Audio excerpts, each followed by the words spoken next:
Cadence of Hyrule is an adventure, puzzle, dungeon crawler, and rhythm game developed by Brace Yourself Games and published by Nintendo. Cadence of Hyrule was released in 2019 for the Nintendo Switch. I purchased the physical release, and it contains all 3 DLC packs released for the game. I'll go into more detail about each pack, but when talking about this game, I'll generally be including the DLC content, as its features are weaved into the game modes.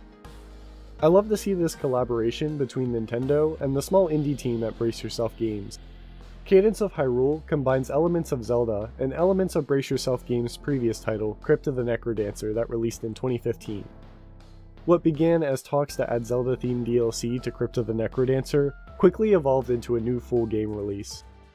Crypt of the NecroDancer already features a unique mashup of dungeon crawling and rhythm gameplay not seen before that's simple, challenging, and highly replayable.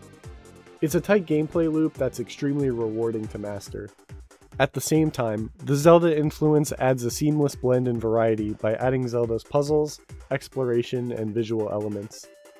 Cadence of Hyrule takes core elements from NecroDancer while opening up its world, further creating something truly one of a kind. Cadence of Hyrule includes more checkpoints for progression.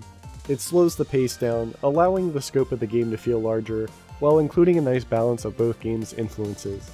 I was blown away by how seamlessly the wildly different genres flow together. Octavo, a musician for the King of Hyrule, uses his magical lute to put Link and Zelda to sleep in order to steal the Triforce of Power. The protagonist of Crypt of the NecroDancer, Cadence, finds herself transported to Hyrule. Cadence wakes Link and Zelda so they can explore Hyrule, gather the 4 musical instruments needed to break the seal to the castle, and put a stop to Octavo's plans. The story is simple and isn't the main focus of the game. It's mostly just a vehicle for the gameplay and gets you right into the action. The story does progress and has a twist toward the end and into the DLC, albeit a predictable twist if you played a Zelda game. However, due to the unique presentation of Cadence of Hyrule, those moments are a welcome, pleasant celebration of Zelda, rather than a simple retread of the past. Cadence of Hyrule's gameplay takes place on a grid map. As the music plays, you'll see the beat bar at the bottom of the screen. Lines will move inward, and the moment they reach the middle, an action can be performed. You, the enemies, and the environment move to the same rhythm. If you miss a beat, you'll forfeit that action as the rest of the world will continue to move. This urgency commands your attention and focus. You'll need to master consistently executing the timing of your attacks, strategically planning your movement, and always being aware of your environment and options. The controls are simple and accessible. The directional input allows you to move in any 4 directions.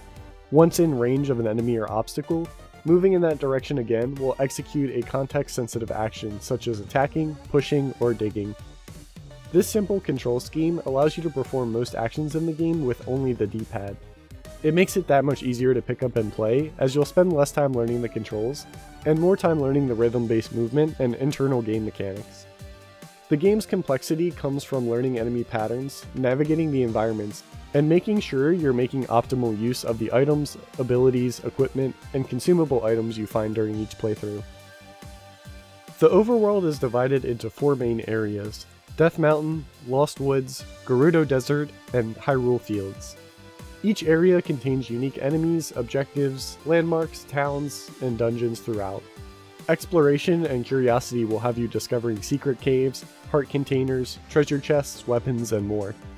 The cool thing about Cadence of Hyrule's world is that it's randomly generated every time. The main landmarks are unchanged, but may be found in different locations.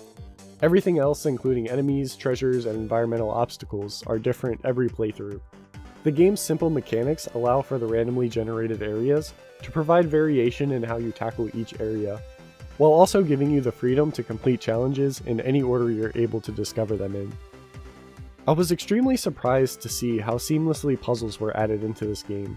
Puzzles came from navigating the environments, moving blocks, and gaining height. There's a lot of verticality in each area's grid design. You can only gain height by climbing up stairs or climbing up flat rocks that can be pushed and later thrown. Though sliding block puzzles aren't the most interesting type of puzzle to bring from Zelda, I think it was a clever way to provide gameplay mechanics from classic top-down Zelda games, while providing a proper reward to figuring out how to reach certain high-up places, by stashing treasure there. There was a large pool of permanent and temporary items and equipment to find that allowed for varied and natural solutions for mobility. Gathering more items and equipment for mobility provided tangible growth. It led to a really nice gameplay loop. Items were useful for getting around, which led to more rewards, and those rewards led to more mobility and strength, so on and so forth. As you explore more of the map, you'll find chests hidden throughout that contain charms.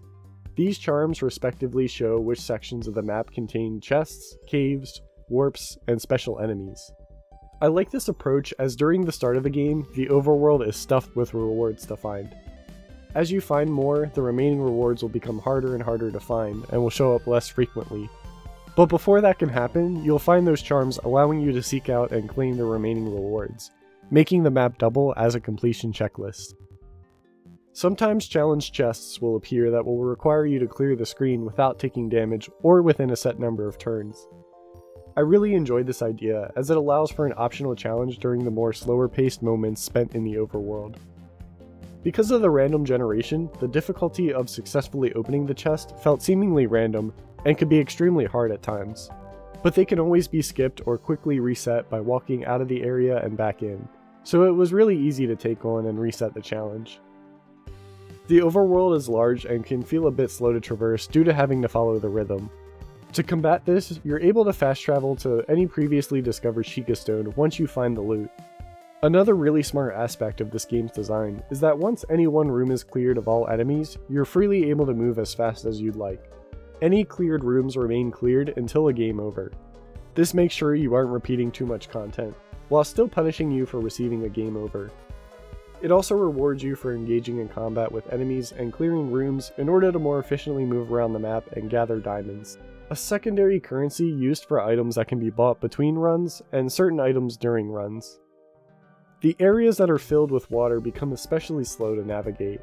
Shallow water gives you a single turn of inaction before you can act again, making you really vulnerable. Deep water cannot be crossed without items and sometimes divide the map. It's a good feeling unlocking items that help you traverse water a bit easier, but it never didn't feel like a pain to navigate. Another effect of the slow water navigation is how hard it can get to fight water enemies. They'll attack with projectiles and will hide until you get close enough. They're also invincible when they're hiding.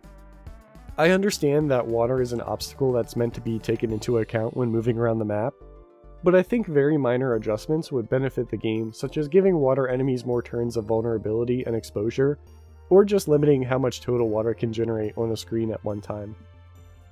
Dungeons provide a faster paced experience with tightly packed, randomly generated floors. These areas are more challenging and test your combat and dungeon crawling endurance skills.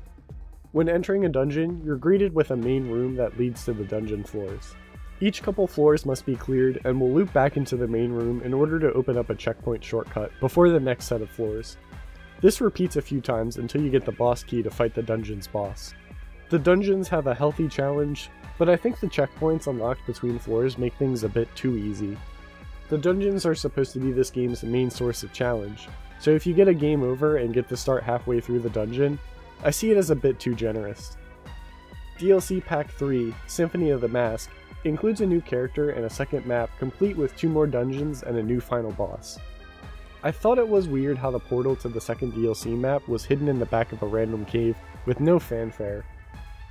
I think it should have been located in a more iconic landmark on the overworld, like the Temple of Time from Ocarina of Time, or the church from A Link to the Past. They could have also put an NPC explaining what kind of world is on the other side, a world that's much more dangerous or requires caution and preparation before entering, suggesting that it's meant to be done after clearing the first world. This would have made a better connection between worlds and made more thematic sense, while still allowing players to enter early and continue to tackle challenges in any order they choose. It would also communicate more clearly what order the final moments are meant to be completed in much more clearly, which would address my main complaint. The final moments confused me because I didn't realize you automatically get sent to the second map after finishing the first map. I completed everything in a weird order. What I did was I completed all but the final area of the first world, then completed all the content including the true final boss in the DLC content, then completed the final area to the first world, just to be sent back to the second world to defeat the DLC final boss again. It just made the final moments of the game a little confusing is all. The 2 DLC dungeons focus entirely on the combat and puzzles, and they were a nice addition. Gerudo Arena had you go from floor to floor, surviving waves of enemies with a boss at the end. It was short but a nice challenge. The Temple of Brainstorms has all of your items taken away from you upon entering. You'll gather them back one by one inside the dungeon in order to solve puzzles and unlock more of the dungeon. This is very much like a traditional Zelda dungeon, and the puzzles that they came up with were really interesting. They squeezed every drop of potential this collaboration of gameplay styles has to offer. It blew me away how the same gameplay could be expressed in such a wildly different way, while keeping the rules, controls, and mechanics all the same. It accomplished all of this while not feeling like side content or a forgettable minigame. This dungeon was a treat to complete, and I would have definitely welcomed more in this style. Familiar items from the Zelda series can be found throughout the game and equipped to the 4 face buttons. Items open up new tactics and allow you more freedom when dealing with enemies and obstacles, providing you a clear sense of progression as each item opens up new opportunities. You can attack from a distance with the bow and boomerang, do massive piercing damage and blow up walls with bombs and bomb chews, and create new paths for yourself with the Cane of Samaria, Hookshot, and the Ice Rod. Each item has multiple uses for navigating the world and for combat. They each feel fun to play around with. Equipment can be found throughout Hyrule that provides passive stats and abilities. It's nice that these abilities are passive in order to keep the game's control simple while providing buffs. There are a few consumable scroll items that come in handy, but it's hard to consider a good time to use them. I was usually hyper-focused and using the current equipped items instead. You can only read an item's description while standing in one of the 4 adjacent spaces to it, and due to always needing to move to the beat, the text will never consistently stay up, causing you to step back and forth, reading disappearing text in order to keep your combo. An easy fix would be to show the text around all 8 surrounding spaces, or even 2 spaces away in all 24 adjacent spaces, so that you can easily read an item's description while playing. Equipment has a limited durability and will break after enough uses. You'll also lose any equipment after a game over. Equipment is meant to be swapped repeatedly. They are mostly a means to sprinkle moderate rewards to the player over time, as you're always adjusting to the equipment you find. A part of me wishes there was more variety in the types of equipment, that way opening up equipment chests would be more exciting. The existing small pool of equipment means that most equipment chests have a reward that will absolutely be useful, but not always exciting. Uniquely, the boots contain interesting properties. Hover boots allow you to step 2 spaces off a cliff before falling down. Iron boots negate the effect of icy surfaces and shallow waters, allowing the user to walk over them as if they were regular floors. And spring boots allow you to toggle between moving 1 to 2 spaces at a time. These items are neat because they provide temporary bonus movement options that assist in puzzles and navigating to new areas. I like that these items become available to you at any point in the game, and give you temporary bonus movement options and provide a temporary solution to your problems, before finding more permanent solutions in the items. In addition to items, different weapons can be found. There are a total of 7 weapon classes: dagger, short sword, broadsword, longsword, spear, rapier, and flail. Each weapon feels distinct and useful, and some classes focus on range, damage, movement, or some combination of the 3.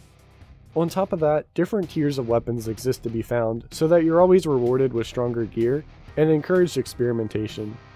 There are also 8 legendary weapons scattered throughout Hyrule that can be hidden extremely well and are another good reward for spending extra time exploring Hyrule. Each playable character has access to a few unique abilities, attributes, and unique weapons that don't change up the gameplay too much, but give them different strengths to play toward. For example, Link has a shield and his classic spin attack, while Zelda has a guided magic fireball attack and a special block. All of this being said, I enjoy how consistently and frequently you get rewards during the playthrough. There's always helpful heart pieces, weapons, items, characters, and equipment to find. With simple controls, the complexity and challenge comes from the enemy's behaviors and environments. Every enemy type has its own tells, attacks, and movements. The skill of mastering the game comes from gathering information and learning each enemy's behaviors.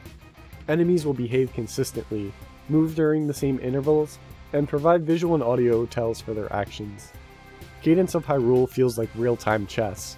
You need to always make sure you don't move to a position that could put you in immediate danger, or put yourself in a bad position that could cause you to take damage in the future, all while doing this to the beat of the music. I really like this approach because while items and equipment help you succeed, none of it is necessary or as important as your knowledge of the game, enemy behaviors, and your execution. You'll see many familiar enemies from the Zelda games that have been reworked into the mechanics of Crypt of the Necrodancer. Some of the simpler enemies share behaviors of enemies in Necrodancer, and some pull inspiration from Zelda or feel completely new. Bosses go a step further and combine enemies with musical instruments, creating some really fun and unique ideas for boss fights. Enemies have really clear animations that communicate their tells and attributes, such as bokoblins raising their arms before moving, puffstools shaking before attacking around them, or elemental keys facing the direction they'll move in every other turn, and glowing only when they can counterattack you. Memorizing enemy behaviors is absolutely necessary toward mastering this game. A few enemies can hide in the ground or underwater, and they're invincible when they do so. They can also be hard to see. I found plenty of times I thought I cleared a room, just to see that the rhythm is still going and there was a slightly hidden enemy I had to scan the screen to find. I talked a bit about this earlier, but I think that making those enemies easier to see both under and above ground, and giving them more vulnerability frames would help keep the combat more consistent. Maybe if you're far enough away from those enemies, they'll peek their heads above the ground and look around for you, making them more visible on screen while not changing their behavior too much. There are a lot of different color variations of the same enemies. The color corresponds with the enemy's health and strength. The problem is each enemy type has a different set of colors, so it's hard to keep track of which enemy color has how much health, making it hard to plan attacks in advance. Enemies show their health bars once damaged, but you could have already put yourself in an unfavorable position by the time you deal the first hit. This only becomes a problem with the more common enemies such as bokoblins, evil Zoras, Octoroks, and puffstools, as most other enemies with a lot of health are either slow, or they're intimidating enough in their designs to prepare for a careful approach. A universal tier list of colors that directly corresponds to how much health the most common enemies have, or an option to always show the health bar, would communicate that information much more clearly and remove any guessing. Game overs cause enemies to respawn and all equipment and rupees to be lost.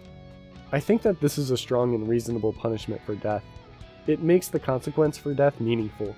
It's both a time and resource punishment. The longer you're alive, the more equipment you can stock up on, rewarding a long run. The consequence of death being the loss of that equipment could be an impactful one, and the loss of time has you choose the closest warp point to make your way back to where you were last exploring. Diamonds are rewarded for clearing each room, but the diamonds don't serve a very impactful purpose. They allow you to buy items after respawning, but the cheap cost and selection of items there don't require any important management or decision making. You usually have so many diamonds that there's no reason not to buy everything you can, just to have you respawn and usually find something better to replace it with. I think this is another case, if there was a larger pool of items, it would make more of an impact with this system. Everything I've mentioned so far relates to the main story mode. Cadence of Hyrule contains a wide variety of secondary modes and options that will exponentially multiply the longevity of your time with this game. Once story mode has been completed, you'll unlock Octavo's Ode, single character mode, dungeon mode, all character mode, and daily challenges. Octavo's Ode is an alternate story mode that has you play through the game as Octavo.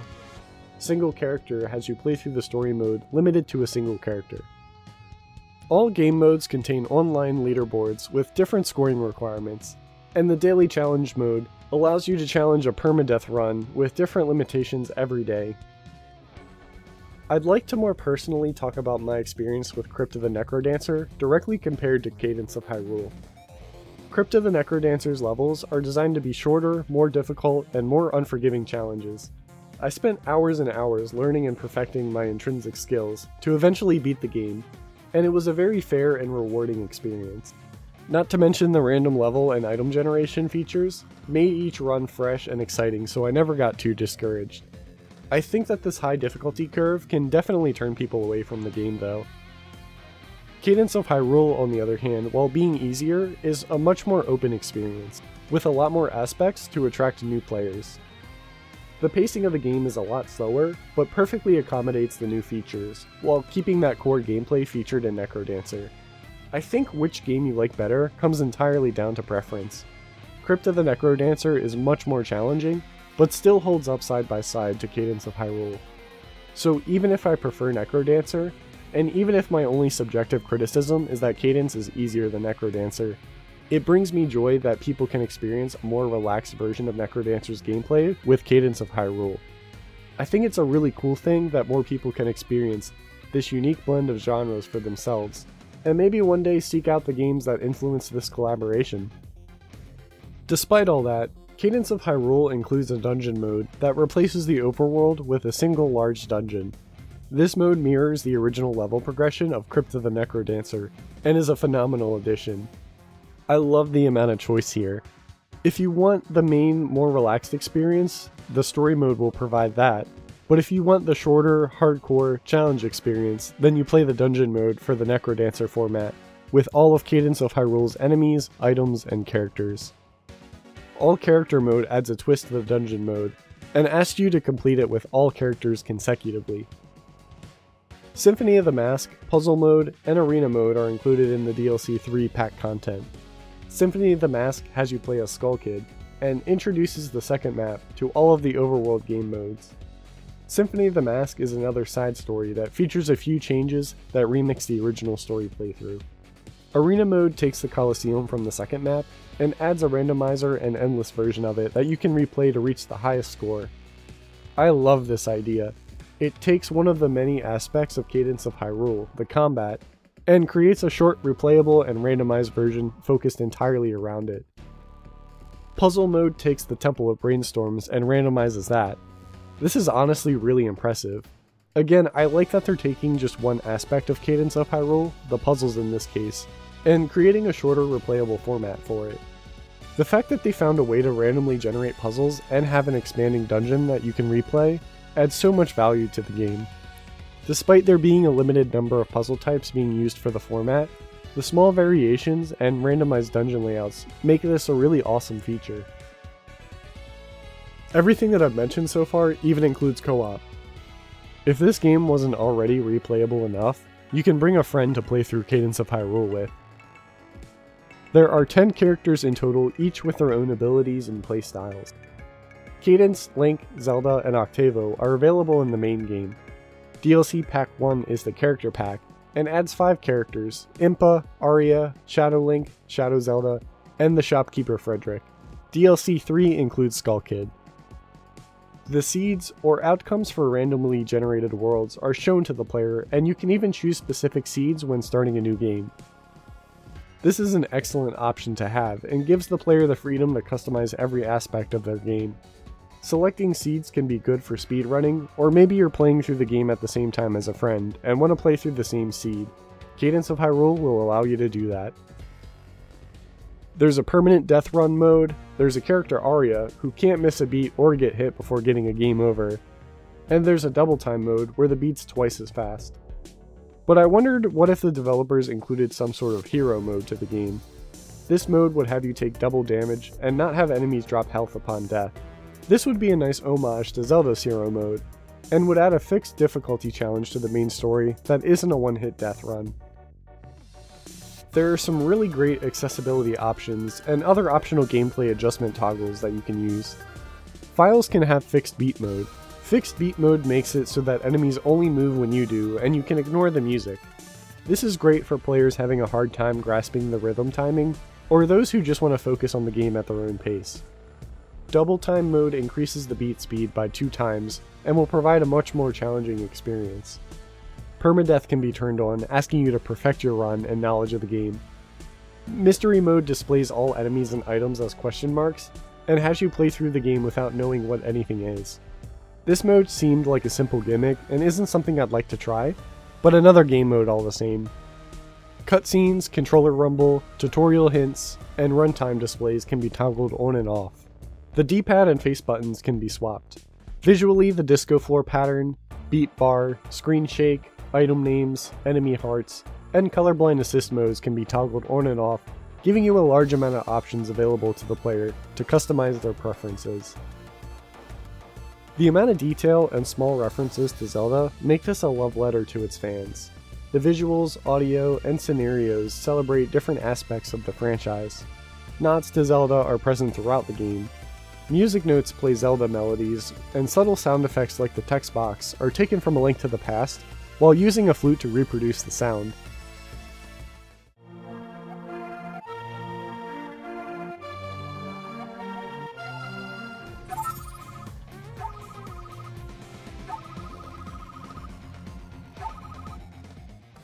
The sprite work in Cadence of Hyrule is gorgeous. Characters and enemies are expressive and detailed. The game is so colorful and seems like a natural evolution of the A Link to the Past art style. Two pixel artists, Medio and Paul Vier, carried their experience from working on Sonic Mania, and it really shows. They are very talented at referencing existing retro assets and modernizing them, giving them new life as they dance to the beat. The main soundtrack was composed by Danny Baranowski, who is also the composer for Crypt of the NecroDancer. Cadence of Hyrule contains a variety of existing music from The Legend of Zelda, and remixes them into fast, fun dance music fit for the speed of the rhythm gameplay. Some songs even contain mashup elements from both Zelda and NecroDancer soundtracks. It feels like a reward for being a fan of both series and hearing a back and forth dance of two separate songs merged into one. It's really interesting to hear familiar songs take a new form and have it be an enjoyable element that supports the gameplay. Each song has a combat and peaceful variation that plays whether or not there are enemies on screen. The combat music's loud and commands your attention as you navigate that screen, and slows down to the quieter peaceful music that lets you relax for a moment when things are calm. With this being part of a rhythm game soundtrack, it's one of the most important parts of the game, and this transition from combat music to peaceful music that happens once all the on-screen enemies are removed communicates that information effectively, while complementing the mechanics. DLC Pack 2, the Melody Pack, adds 39 songs to the soundtrack. DLC Pack 2 includes arrangements from artists Family Jewels, A Rival, and Chipsel. These songs can be swapped at any time, and what's really cool is there's a lot of options when setting up the soundtrack. You can choose which individual versions of tracks get played, you can set that for each character, and you can set each song or character soundtrack to be random instead, so that you hear a new arrangement each time that track is played. I think having multiple arrangements of the same song in a game soundtrack should be done in any game whenever possible, when it makes sense to do so, of course. It goes a long way keeping things audibly fresh, while not having to compose new original tracks. Multiple arrangements also open up new opportunities for musicians to showcase their work. Nothing is worse than not liking a specific song and having to hear it over and over again. With multiple remixes or arrangements, you can at least choose which version you'd like best. Another game that did this really well is The World Ends With You. The World Ends With You cycles its soundtrack through different remixes and even live cuts of songs that all thematically fit the harsh punk aesthetic of the game. While the list of original songs was plenty, having that extended list of rearranged songs made it so the average 16-hour playthrough never overplayed any one song. Cadence of Hyrule retains a lot of elements featured in Crypt of the NecroDancer, a much-loved indie title of mine. However, Cadence of Hyrule is so much more than NecroDancer again, but with a new skin. It's a celebration of both series that takes the best dungeon crawling and rhythm-based gameplay of NecroDancer and combines it with the exploration and puzzle elements of Zelda seamlessly. The core gameplay loop is extremely fun, and the game consistently rewards you with new weapons, characters, equipment, and other upgrades. That core gameplay is stretched even further with its extremely robust set of other game modes, co-op, gameplay and accessibility options that'll keep you busy for a long time.